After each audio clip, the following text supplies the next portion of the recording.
Beautiful morning to show off the build. Again, this is our first time ever doing this. It's our first time working with air ride suspension. It's our first time doing any frame notching, C-notching, anything like that. Hoops. First time setting rear ends. First time working with a dually. First time working with a 1939 International Co. Well, I take that back. We helped with a friend that was a SEMA build last year. That's how we ended up with this one. Everybody wants to build a vehicle till you have to do some vehicle building stuff. So when we opened this up, this started out as a 1989 P30 RV chassis. This one was a big white box truck we chopped up in January of last year.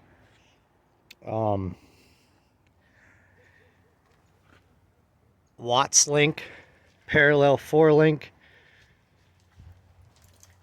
and a heavy duty upper and lower control arms are from Slam Specialties in Oklahoma. Shout out to them guys. We had to modify the brackets to make them work because they weren't for this vehicle. The Suspension Store, shout out to them. Rigo, very cool dude, hooked us up with all our air ride specialty parts. Tanks, everything over there. When we got this truck, it was on another chassis. We had to modify this chassis, take measurements of the cab that was not even at the house, and make sure everything fit. Set the cab. Doors were made out of wood. All this was all wood. We had to redo everything. Made tubing and set it on the frame. We're going to put a 6.0 LQ4 out of a 2002 1500 pickup truck with a 4L80 trans, single turbo. Headlights for a Jeep Wrangler, 3 different Harley Davidson rings that I had to weld together, all the glasses being redone, templates are made, gotta just finish off this seal, and then when the glass is in, we'll redo all this.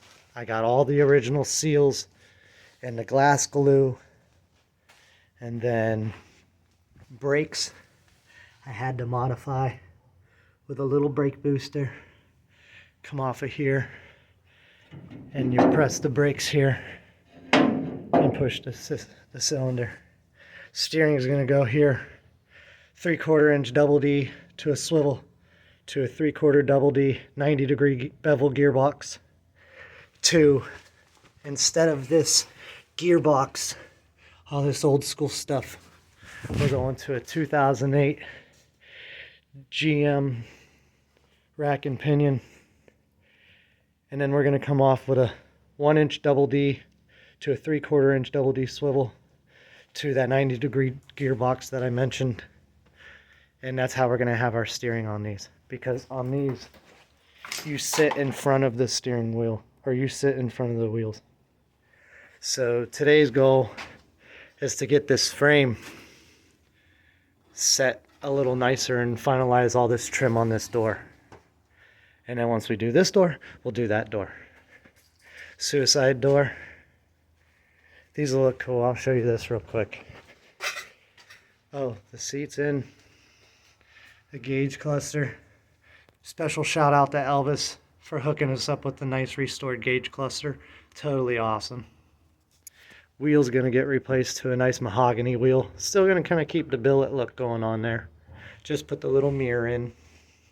Just got these nice little clamps here. These are nice. So little touches.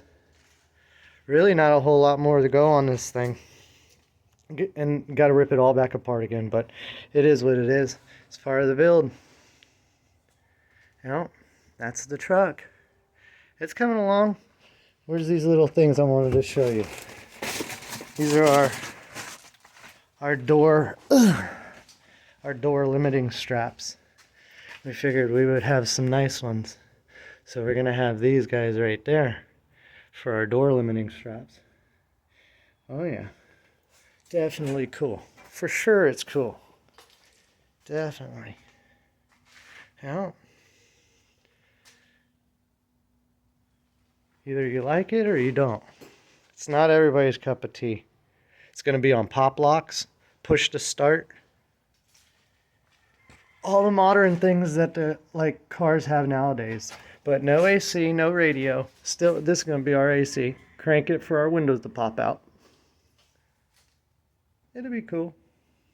Be a fun little ride with this big old turbo. Heck yeah. All right, guys. Later.